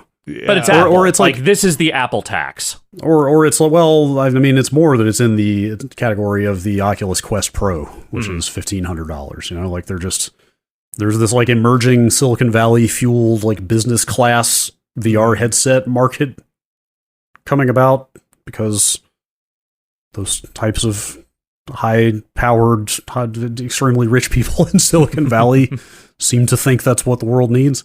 But it wouldn't be a peripheral. This is a self-contained thing that ties into your accounts. Yeah, like I said, that M2 processor is extremely powerful. All right. So it would be the Oculus Quest style self-contained headset.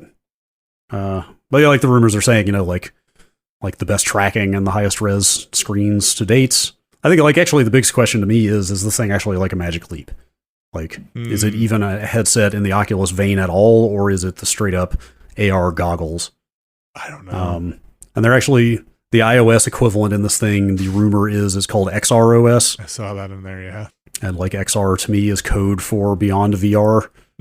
Like that's kind of what it means these days. Like XR is the kind of roll up term for there's VR, there's AR. Sure. Mm-hmm. Like all of these things roll up into the XR umbrella. So I mean, this story says there are 10 cameras. That's like a lot of cameras for doing For just tracking, VR. yes. Let's say Yes, some of those might be for pulling in the outside world in your AR, in your augmenting your reality. Yeah, they'd probably mostly be for tracking. Some of it might be for eye tracking. It's hard to say. But So, I mean, I'm probably in on this PlayStation VR. I'm not in on this. I don't think this is for me. yeah, like I said, I mean, this is not a video game device necessarily, but it's kind of in that space. So, Yeah. All right. But no one has gotten hands-on with any of this stuff yet, right? like no, God, no. I mean, Yeah. like it's not even announced. There's nothing concrete here at all, other than the rumors coming from Bloomberg.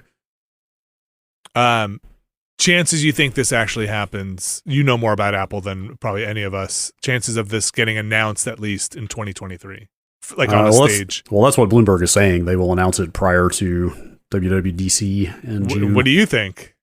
Does Does this happen a lot? I don't know. Like the Apple news cycle, does like stuff like this get confirmed enough? Apple leaks have gotten fairly reliable from what I've seen.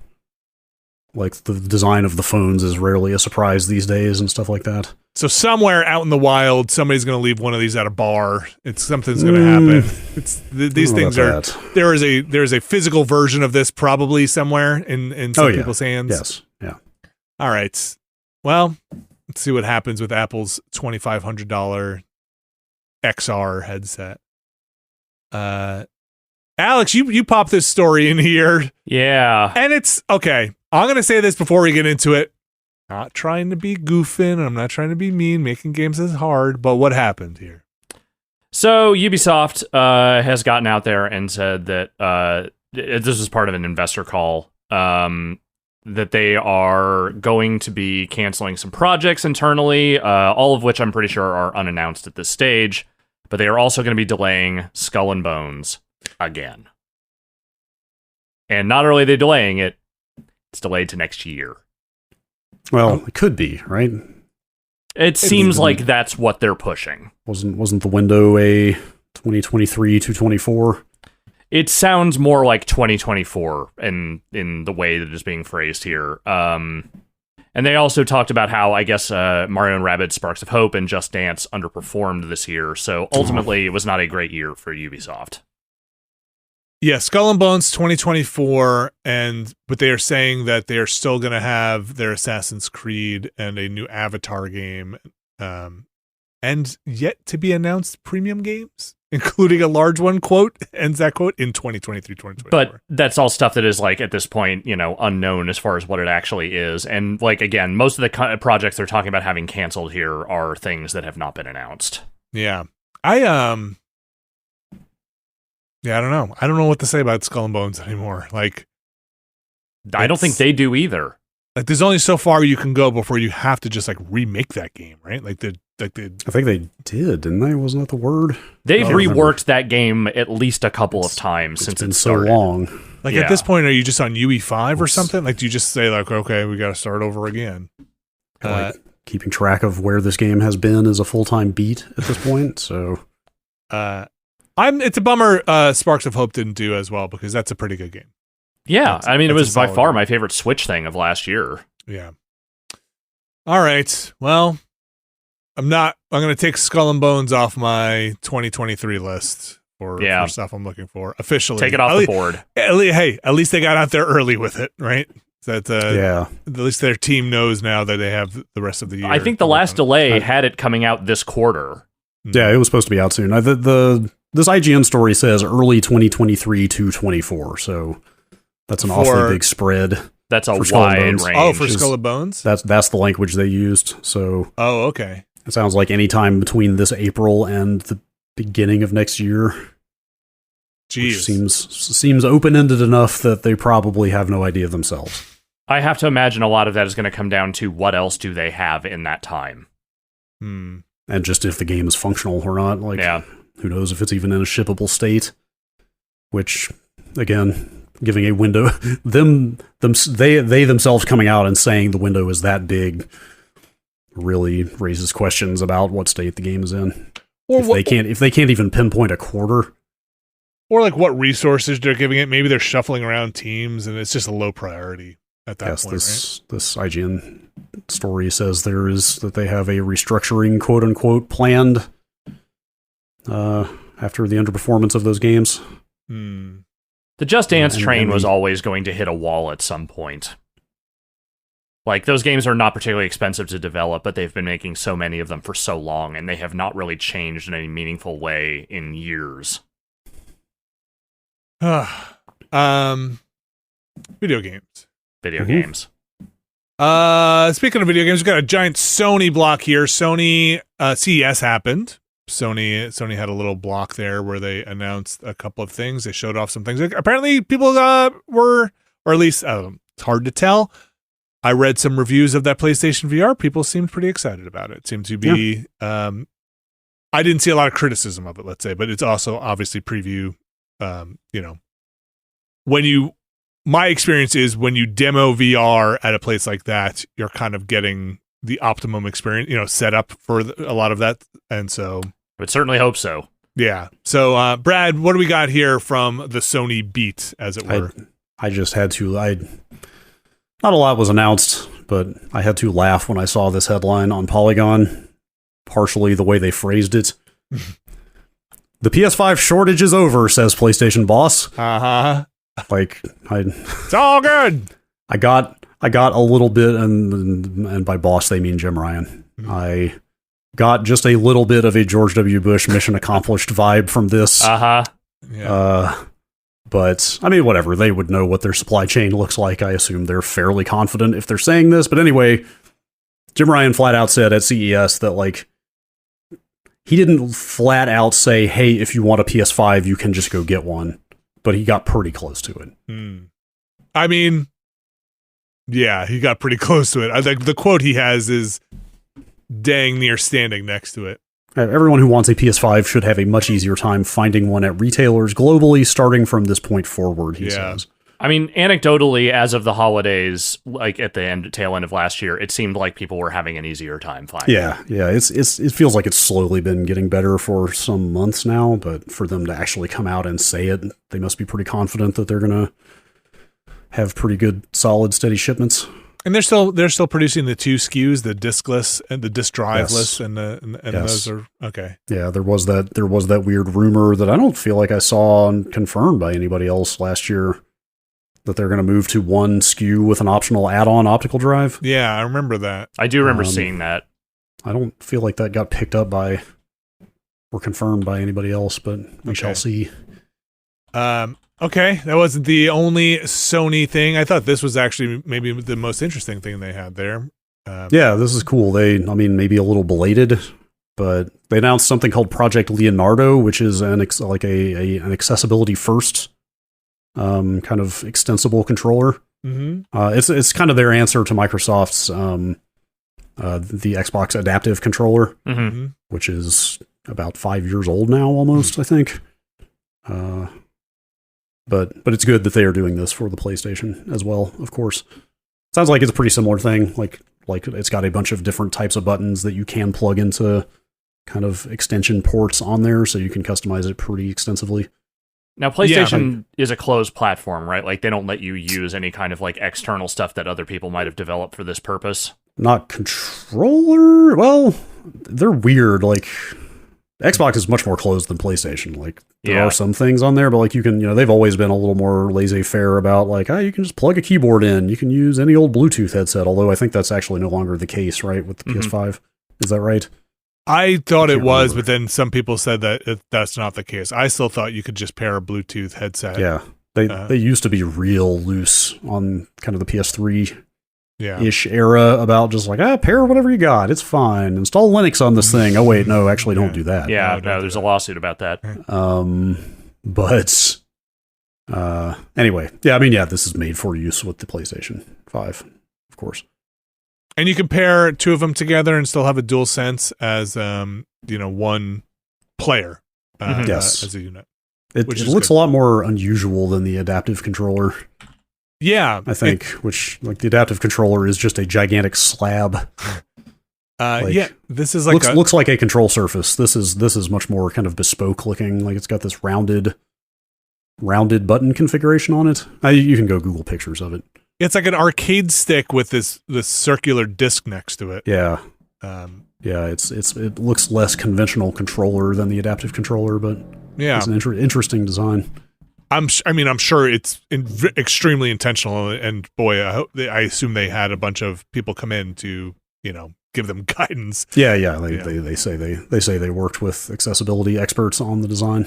Yeah, good on them. That's a good one. And this is PS5, I assume only, right? This is not backwards compatible. I'm not 100% sure, actually. I was just looking for that.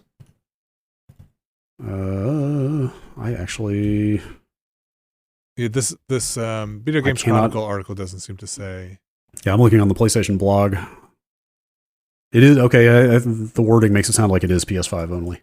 Okay, it'd be nice if it went back. Yes, it that really seems like it should be, but. All right. This is something I was curious to see, and here we are. Brad, tell me how The Last of Us is shaping up. I mostly threw this in here just to be like, hey, that Last of Us show is starting in like 4 days. Yeah, I saw that. Have you watched the trailer for it yet? I watched the first trailer they put out a while back. I kind of skimmed these reviews. It seems like it's mostly reviewing quite well. But it sounds like it's like very, very faithful to the game with a few minor exceptions. So, I don't know. Do you need to see a retelling of the game in TV form? I don't know. I'm not sure that I do. No, I do if I do. I don't.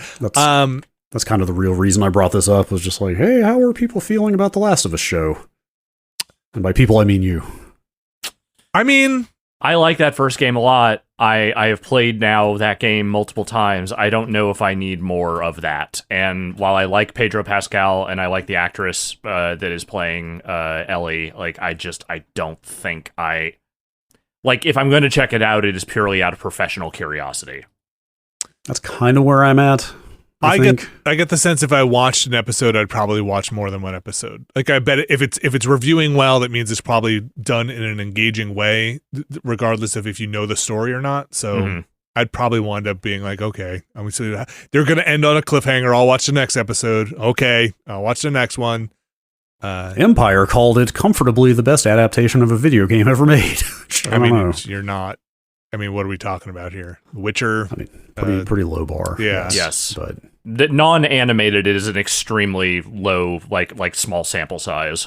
I'm really curious to see culturally if this blows up or not, because certainly zombie TV shows have blown up in the past. Are they still blowing up? There's still 2 Walking Dead shows. Wait, there are? Yeah, I'm pretty sure Fear of the Walking Dead is also still on. I thought we're in superhero. I thought we're in bad superhero town now. I mean, the streaming services have embraced that. I don't know if the actual TV networks have. Okay, we'll catch up soon enough.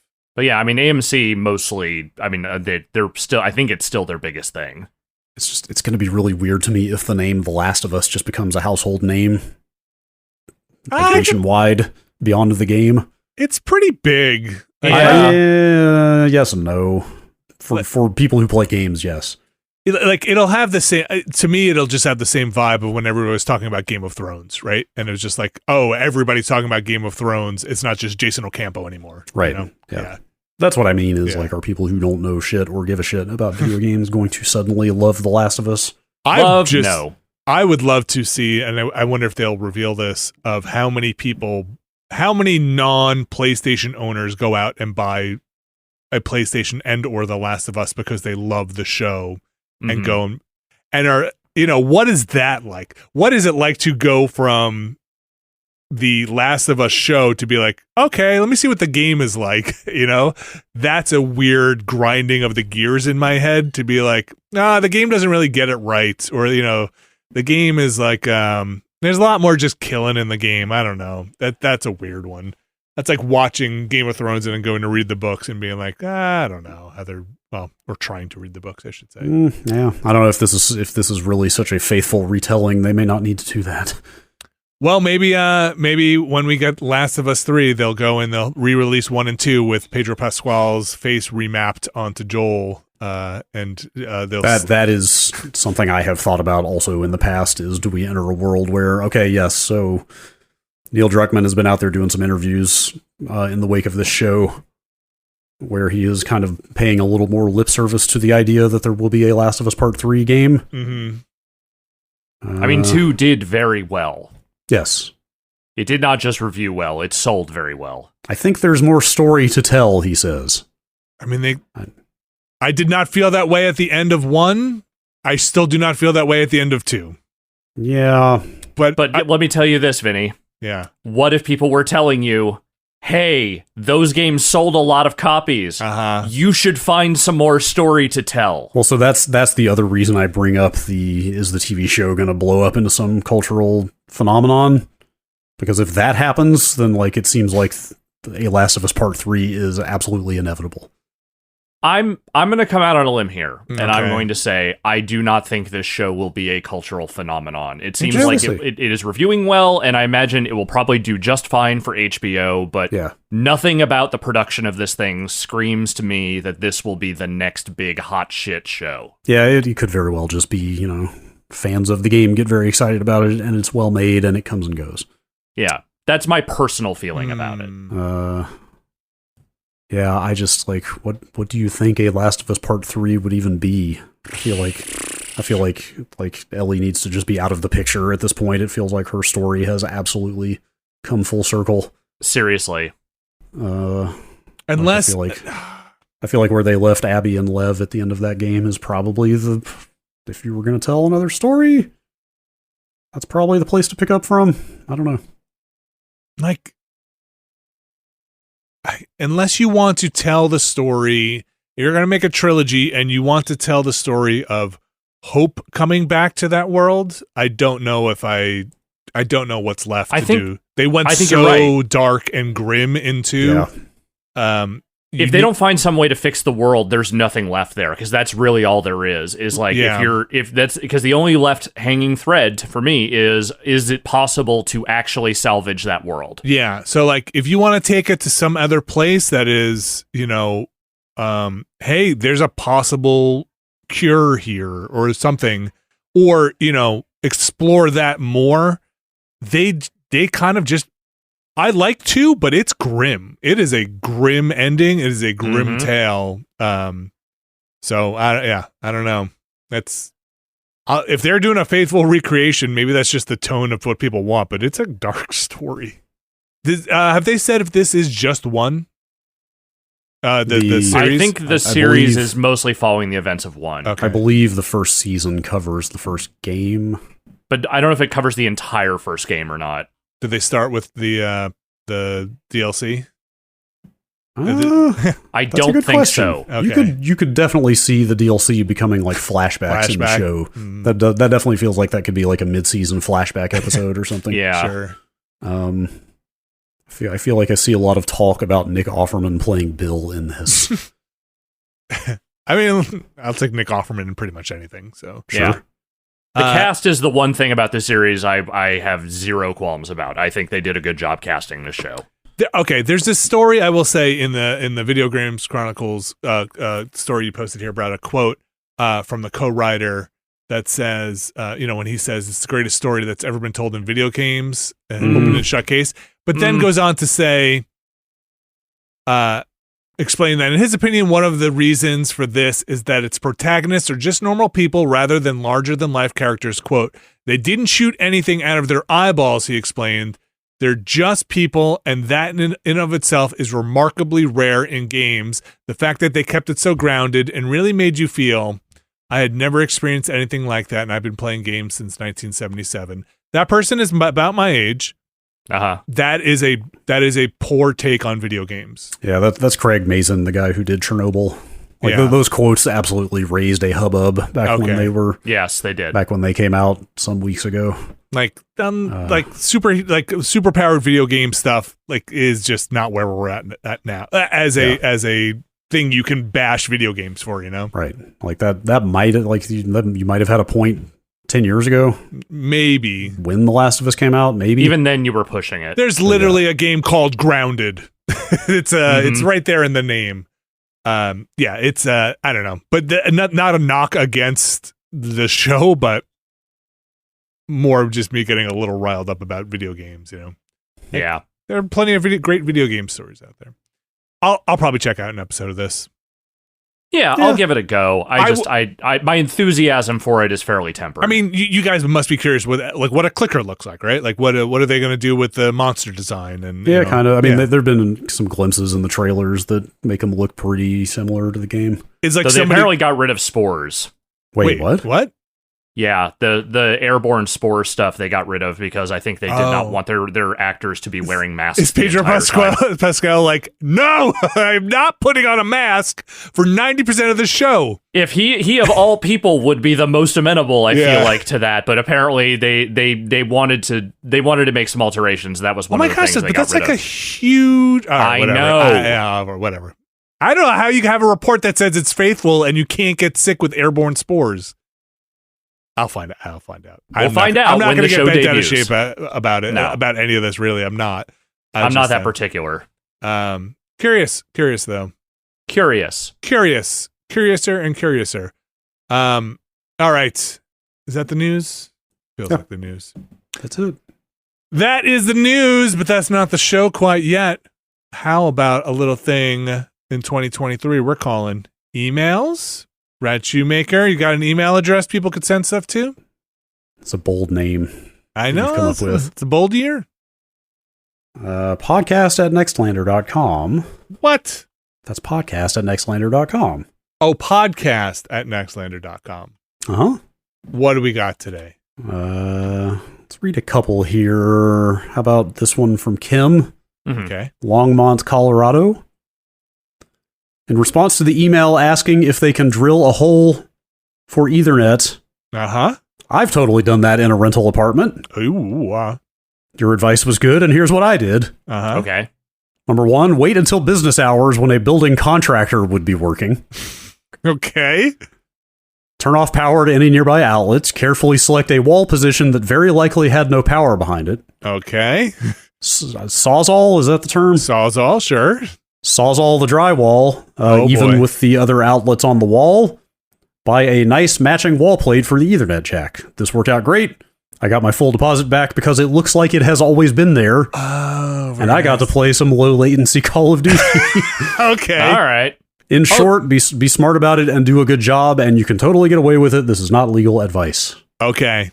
That's sensible. That sounds like maybe from going from room to room and maybe not going up and down a floor, but that's the thing we were talking about was I would not drill into my floors because they are very thin. But it is possible that this is, I don't know. The I got away with it because it looked like it had always been that way part is 100% believable. I love that part. Also, the thing of, being able to turn on. Do you guys have switches, fuses, or breakers in your apartment? I do. Or not. The box is downstairs in the garage, I believe. So I'd have to. That would probably be risky. I could potentially turn somebody else's, including the landlord's unit, off instead, which seems bad. Okay. But Alex, you could turn the breakers off in your place, in your apartment?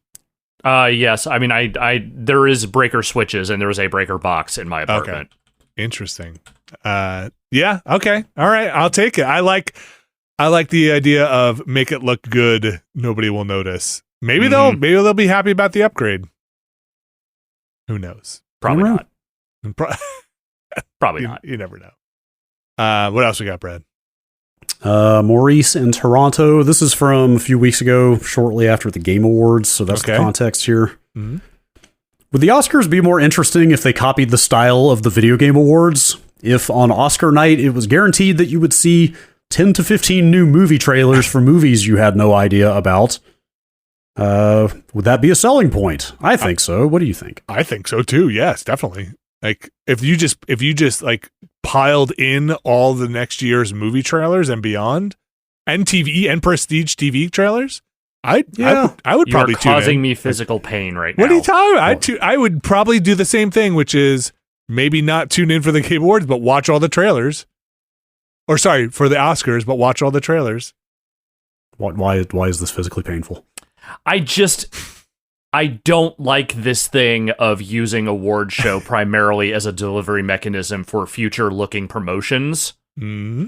And unfortunately, that's what the Game Awards are. Mm-hmm. And I don't think making more things like the Game Awards is what I want to see in the world. But would it be more popular? Almost certainly. I'm not saying it wouldn't be more popular. The face you're making. That is not my benchmark, is Okay. what I am saying to you. Yeah. I think the one part of this that breaks down is you could not do the nobody's ever heard of this movie thing. Sure. Because every movie is known about from day one. Like, right. Casting happens, location scouting, sets getting built. Like, the existence of movies is not a secret the way that it is for video games. You'd probably have a lot more, if you were going to do that, you'd probably just have a lot more of directors and screenwriters talking about starting a project, right? Like, hey, right. we're excited to kick off. We're announcing here that we're making a movie based on Hanna-Barbera's Jabberjaw, and Oh God, keep banging that drum. And it's who's playing Jabberjaw. Ron Funches already has played a shark that can talk. Ron Funches plays Jabberjaw. I'm calling it. Okay.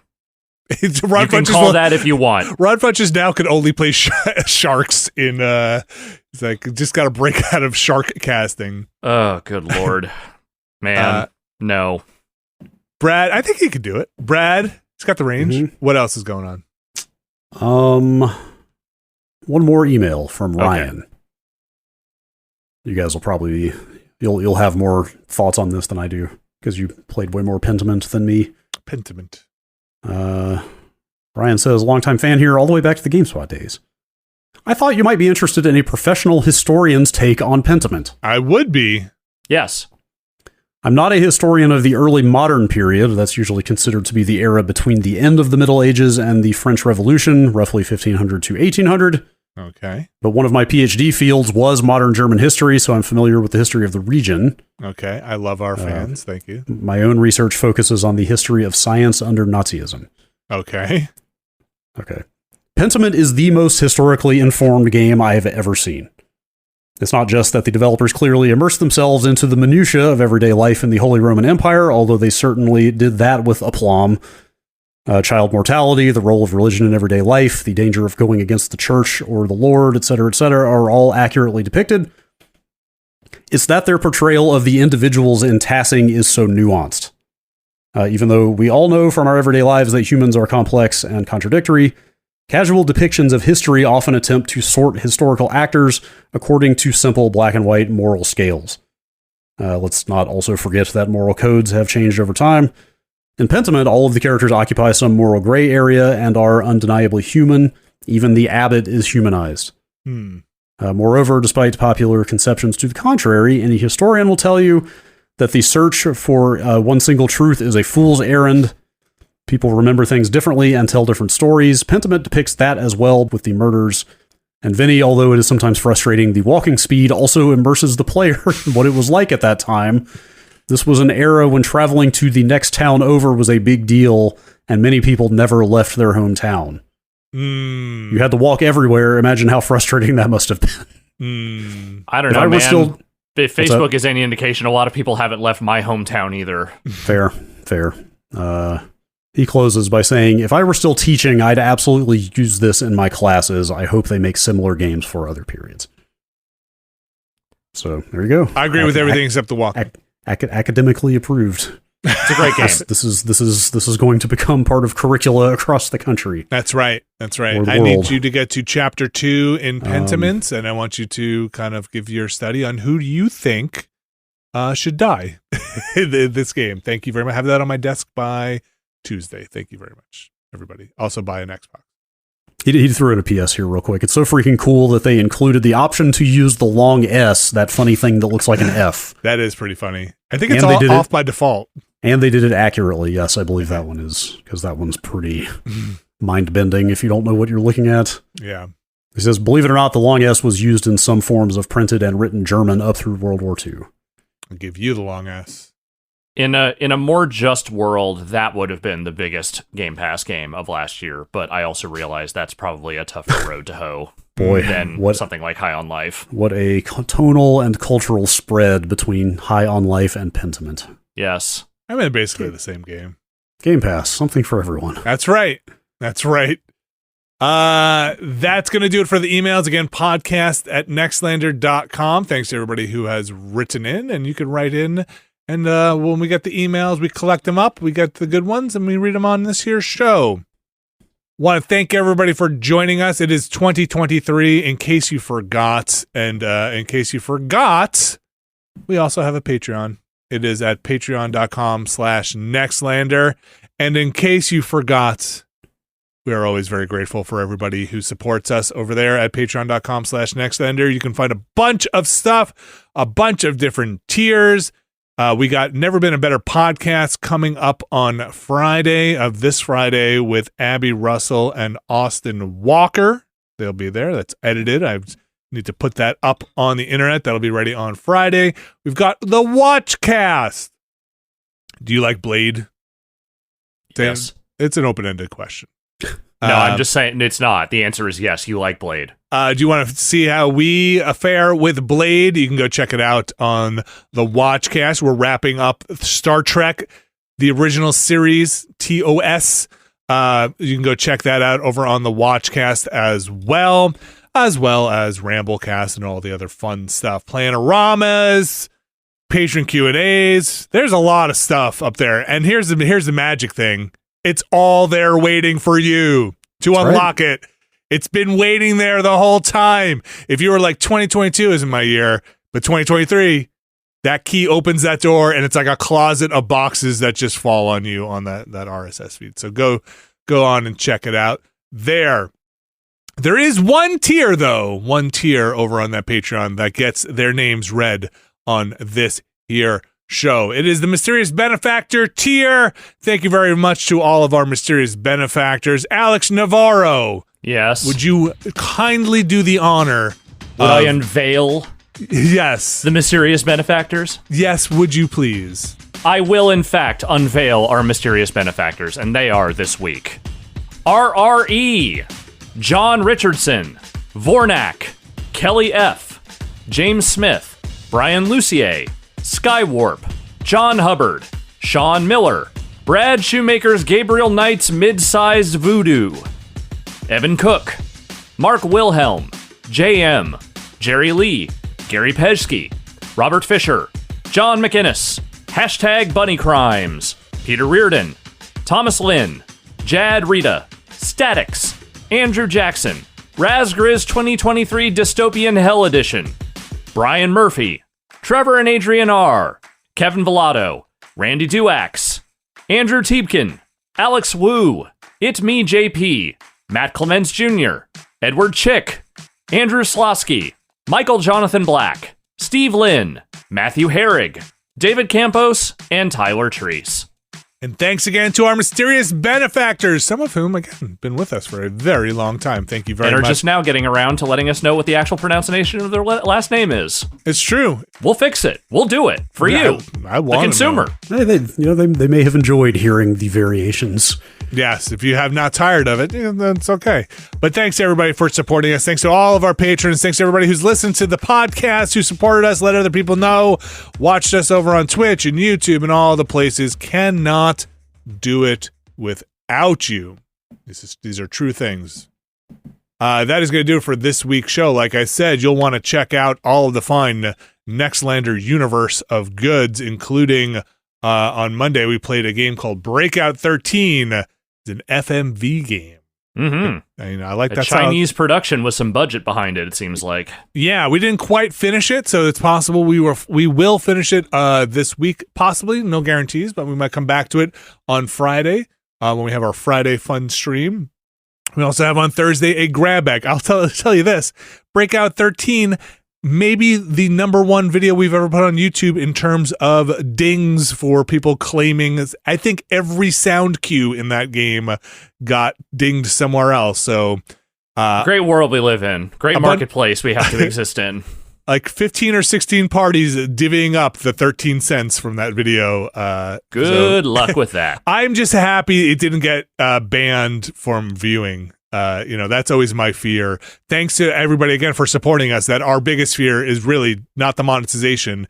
It is when sometimes they'll just be like, nope, can't watch this in England. And be like, oh, come on, man. What are you doing? Yes. So thank you very much, everybody, for making the viewing of Break There at 13 less stressful. I appreciate it. Of course, we got the Ramblecast. Like I said, we have never been a better podcast, and the Friday Fun Stream and Grab Bag coming up towards the end of the week. And a Planorama last week. If you want to see what we went over for January, those are all over on the Patreon. Of course, you can catch our stuff on Twitch and YouTube. Brad Shoemaker. Mm-hmm. You got to build that Windows 98 machine. Dude, the hardware is just sitting there. It's just sitting there. It's just sitting there. It's just sitting there. Alex Navarro. Mm-hmm. I got to build a new Xbox. Yeah, I can't help you with that, but if you want me to stand there and go, yep, that looks right. I think you still have my memory card thing. I do. Yeah, it's right over here on a shelf. I got to get that back in, and I got to transfer those saves to a hard drive at some point. Somebody on our Discord said they had they worked in the mod stuff. I should reply back to them in the mod scene for Xboxes and had a bunch of old mod chips. My ideal was to try to get it back to as close to non-modded working capacity as I could. That seems a little difficult because you have to get the ID off of a chip that's in the Xbox to match the pair with the hard drive. Yeah. So you have to I think there was a whole Raspberry Pi thing you could do to try and hook up leads to get the ID. It seemed a little more difficult. Now we're talking. Yeah, exactly. Now we're getting in the weeds. So I can play all those Xbox games. Yeah. All right. Thanks, everybody. We'll be back next week.